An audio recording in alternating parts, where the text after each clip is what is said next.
বাংলাদেশের সংসদ ভেঙে দেওয়ার সময় বেঁধে দিয়েছিলেন আন্দোলনকারীরা। বৈষম্য বিরোধী আন্দোলনকারীদের বেঁধে দেওয়ার সময়ের মধ্যেই সংসদ ভেঙে দিলেন বাংলাদেশের রাষ্ট্রপতি মোহাম্মদ সাহাবুদ্দিন।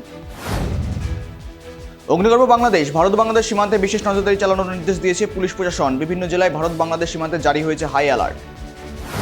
সরকারের পদত্যাগের দাবিতে আন্দোলনকারীদের ঘোষিত ও অসহযোগ কর্মসূচি ঘিরে গত রবিবার দিনভর সংঘর্ষের ঘটনা ঘটেছে বাংলাদেশ জুড়ে। সারা দেশ জুড়ে ভয়ঙ্কর হামলা এবং হত্যার ঘটনা ঘটেছে। পুলিশ সূত্রের খবর, এই হামলায় গত রবিবার রাত 9টা পর্যন্ত 14 জন পুলিশ কর্মীকে খুনের অভিযোগ। মোহাম্মদ ইউনূস হলেন বাংলাদেশের অন্তর্বর্তীকালীন সরকারের প্রধান উপদেষ্টা। ছাত্র জোটের দাবি মেনে নিলেন বাংলাদেশ কর্তৃপক্ষ। মঙ্গলবার রাতে একথা ঘোষণা করেছেন বাংলাদেশের রাষ্ট্রপতি। বাংলাদেশের থেকে 7 দিনের ভিসা নিয়ে ভারতে প্রবেশের অভিযোগ। চাংরাবান্ধা ইমিগ্রেশন চেকপোস্টে বিএসএফের হাতে আটক এক বাংলাদেশি নাগরিক। কোটা আন্দোলনের জেরে অগ্নিগর্ভ বাংলাদেশ সীমান্তের কাঁটাতারের বেহাল দশা। যে কোনো মুহূর্তে বাংলাদেশের দুষ্কৃতীরা বাংলাদেশ ছেড়ে গা ঢাকা দিতে পারে। এই গ্রামে আতঙ্কে ভারতের গোজাডাঙ্গার সীমান্তবাসীরা।